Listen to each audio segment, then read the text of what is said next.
बिस्मिल्लाहिर्रहमानिर्रहीम। अस्सलाम वालेकुम नाज़रीन, आप देख रहे हैं अनोखा अंदाज। मैं आपका होस्ट जमाल सिद्दीकी। उम्मीद करता हूँ आप खुश व खुर्रम होंगे। नाज़रीन कराम, मरियम नवाज के इंकशाफ के बाद से थरथली मची हुई है। रमज़ान गुजर गए, ईद का आज दूसरा रोज़ है और अब डीप फेक वीडियोस के हवाले से जो खदशात थे वो मंजर आम पर आने शुरू हो चुके हैं। डीप फेक वीडियोस हैं क्या? सॉफ्टवेयर के थ्रू वीडियोस बनाई जा रही हैं और इस वक्त जो मुतादिद वीडियोस का जिक्र मरियम नवाज साहिबा ने कहा कि है, और वो नवाज शरीफ की इमा के ऊपर है कि वो किस वक्त जो है वो उन वीडियोस को मंजर आम पर लेकर आते हैं। मगर दूसरी जानिब आपको बताते चलें कि ये वीडियोस का ताल्लुक कहाँ से है, कौन बना रहा है, दूसरा इदारों में क्या चल रहा है। ये बड़ी अहम खबर है और इस अहम खबर के साथ आपको बताते चलें कि इस वक्त मामलात कुछ इस तरह से मंजर आम पर आ रहे हैं। सोशल मीडिया पे ये खबरें तवातुर से चलती आ रही हैं कि GHQ में अब इस्तीफे पहुंच रहे हैं। किसका इस्तीफा है और क्यों खुलबुली मचाई जा रही है, या सोशल मीडिया के ऊपर डिस इन्फॉर्मेशन का जो ये नेटवर्क चल रहा है उसको कौन जो है वो हवा दे रहा है। दूसरी जानिब हम ये भी देखेंगे कि इस वक्त चेयरमैन तहरीक इंसाफ इमरान खान ने लेटेस्ट बयान दिया। उस बयान में उन्होंने शेख रशीद को मना किया है कि किससे बात ना करें। ये बड़ी अहम खबर है। इन तमाम चीज़ों के ऊपर बात करेंगे अपने इस व्लॉग में। फैक्ट्स एंड फिगर्स देखेंगे, बहुत ही अहम वीडियो है, इसको तफसील से देखिएगा, आखिर तक देखिएगा। जिन्होंने चैनल को लाइक एंड सब्सक्राइब नहीं किया तो ज़रूर लाइक एंड सब्सक्राइब करें ताकि आपको इन तमाम चीज़ों के बारे में फैक्टफुली पता हो और आप सही फैसला कर सकें कि कौन हक बजानिब है।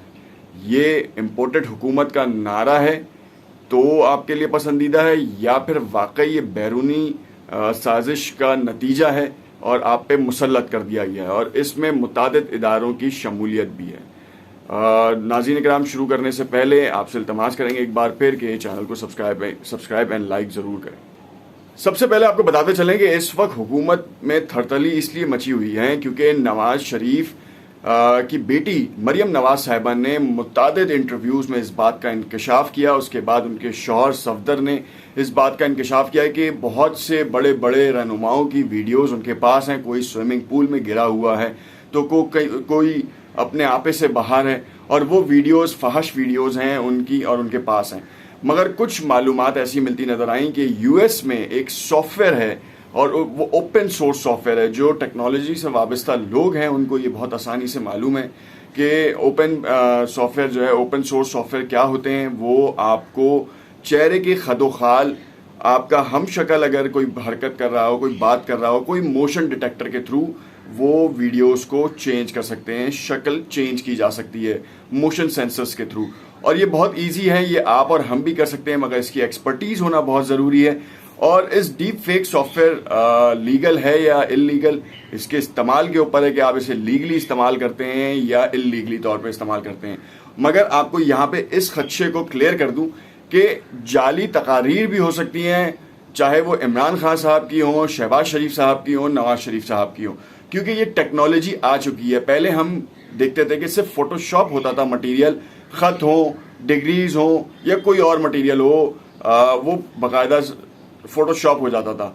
मगर अब टेक्नोलॉजी इससे कहीं ज़्यादा आगे जा चुकी है। वीडियो बेस्ड टेक्नोलॉजी जो है वो चेंज होती जा रही है। डीप फेक वेब का पूरा एक नेटवर्क है, बहुत सी एप्लीकेशंस हैं। अगर आप अपने नेटवर्क स्टोर्स के ऊपर भी जाके देखें, एप्पल पे अगर आप देखें, एप्पल स्टोर पे देखें या एंड्रॉयड स्टोर पे देखें, गूगल प्ले के ऊपर, तो आपको इस तरह की बहुत सारी जो सॉफ्टवेयर हैं वो बहुत सारे आपको मिल सकते हैं जिसके ऊपर आप अपना एडिट करेंगे और वीडियोस तश्कील दे दी जाएगी। अब चाहे वो उसको अच्छे मकासद में आप इस्तेमाल करें या बुरे मकासद में इस्तेमाल करें।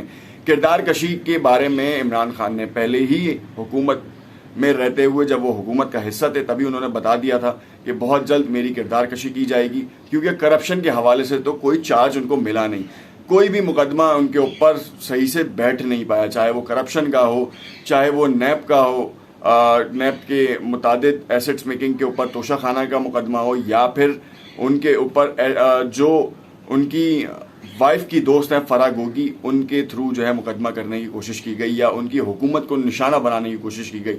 रहनुमाओं के ऊपर जो है इल्ज़ामात लगाए गए और इल्ज़ामात जब बेबुनियाद निकले तो फिर एकदम इम्पोर्टेड हुकूमत का नया चेहरा सामने आया। अब इस नए चेहरे में रमज़ान गुजर गए हैं। रमज़ान के बाद जो है वो वीडियोस की तश्कील का जो अमल है वो शुरू होने वाला है। इसके हवाले से मुतादिद खबरें गर्दिश करती नजर आ रही हैं जो महज सिर्फ कयासराइयों पर मबनी है। मगर आपको बताते चलें कि इस वक्त दूसरी जो सबसे बड़ी ब्रेकिंग न्यूज है वो है इदारों में होने वाली चपकलिश और उसके हवाले से GHQ में पहुंचने वाले लेटर्स। कहा यह जा रहा है कि इस वक्त आर्मी चीफ की एक्सटेंशन नहीं है और उसके बारे में उन्होंने कहा भी नहीं है। तो ये बात तो हमें समझ में आती है, मगर ये इदारों के अंदर की जो बातें हैं वो बाहर मंजर आम पर कैसे आ रही हैं, क्योंकि कहा यह जा रहा है कि 7 के करीब जो जनरल्स हैं या रैंकिंग ऑफिसर्स जो हैं वो डेप्यूटेड वो उन्होंने अपना इस्तीफा जो है वो GHQ हेडक्वार्टर्स भेज दिया है और एक जानिब से हटके मुल्क की तरक्की में आने के लिए कहा है कि आप अपना हिस्सा डालें। ये महज एक न्यूज़ के ऊपर है। क्योंकि इसमें सदाकत अब तक जो है वो GHQ से नहीं आई है, मगर रूमर्स वहीं फैलती हैं जहां पे कुछ ना कुछ चिंगारी हो। आग उसी वक्त बनती है जब कोई चिंगारी दिखाए। तो बहुत जल्द आने वाला वक्त इस बात को साबित कर देगा कि कौन सच कह रहा है, कौन झूठ कह रहा है। मगर इस वक्त आपको बताते चलें कि फॉक्स न्यूज़ की इंटरव्यू ने ये बात तय कर दी है। आज एंटनी ब्लिंकन ने जो एक अहम स्टेटमेंट दिया है उसने भी बहुत सी चीज़ों को क्लियर कर दिया कि पाकिस्तान के साथ मफादात को किस तरीके से वो देखते हैं और पाकिस्तान डिक्टेशन लेने वाला मुल्क है या डिक्टेशन देने वाला मुल्क है या फिर बराबरी की सतह के ऊपर काम करने वाला मुल्क है। ये आइडेंटिटी हमारे इदारों के अफसरान हो या हमारी जो काबीना है उनके रहनुमा हो या फिर वजीर आजम, सदर, इन सब पर आयद होती है कि हमें किस तरीके का अपना स्टांस लेके आगे बढ़ना है। क्या हम महकूम और गुलामी वाली जिंदगी जीते रहेंगे या फिर हमें अपने फैसले खुद करने होंगे। क्योंकि साबका हुकूमत को उतारने का सबसे बड़ा मसला ये था कि बैरूनी साजिश का हाथ सामने आया और उस हाथ के पीछे तमाम उस वक्त की अपोजिशन जमातें मिल गईं। अब इस पूरे क्राइटेरिया में, इस पूरे मामले में अवाम का क्या किरदार रहा, तो अवाम का किरदार आपको बताता चलूं कि इमरान खान की कॉल के ऊपर चांद रात जैसे दिन रात में रैलियां निकलना शुरू हुई। ये बात साबित कर देती है कि एक अहम इंपॉर्टेंट दिन, क्योंकि पाकिस्तान में ईद एक बहुत ही अलग मुनफरिद अंदाज में मनाई जाती है और उस मुनफरिद अंदाज का मतलब चांद रात यहाँ पे ईद का समा शुरू हो जाता है। लोग अपने ज़रूरी से ज़रूरी काम जो होते हैं, वो ऑफिशियल वर्क्स जो होते हैं, उनको तर्क कर देते हैं। मगर ऐसे वक्त में इमरान खान की कॉल के ऊपर लोग मार्केटों से बाहर निकले और उस रैली में शिरकत की और रैली में शिरकत करने के बाद इस बात को आप और हम और जो इस वक्त की हुकूमत है वो भी देखकर दंग रह गई कि कैसे लोग बाहर निकले हैं उस टाइम फ्रेम के ऊपर जब वो अपने ज़रूरी घर के काम कर रहे होते हैं, ज़ाती काम कर रहे होते हैं। तो ये बात इशारा दे रही है कि ऑडियंस रिटेंशन जो है वो इमरान खान के साथ है।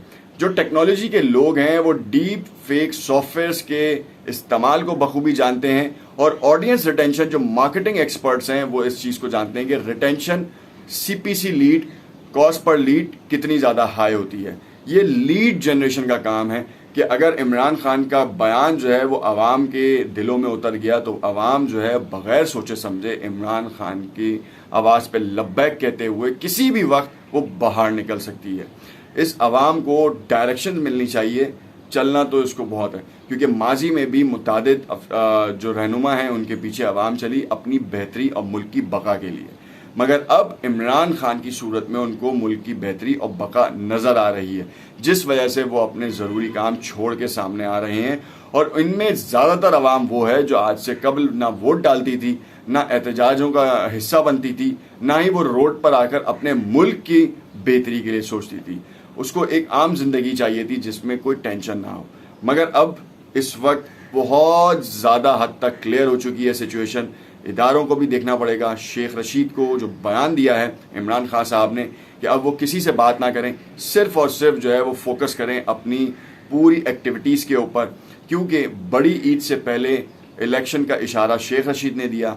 इमरान खान ने मना कर दिया कि किसी से बातचीत नहीं की जाएगी, जबकि शेख रशीद ने पेशकश की कि इदारे हों, शहबाज शरीफ हों, मैं मफाहमत का ब्रिज बन सकता हूँ। मगर इमरान खान के मना करने की बाद लोगों का तासुर ये है कि शायद वो ज़िद्दी शख्स है, मानेगा नहीं और अपनी करेगा।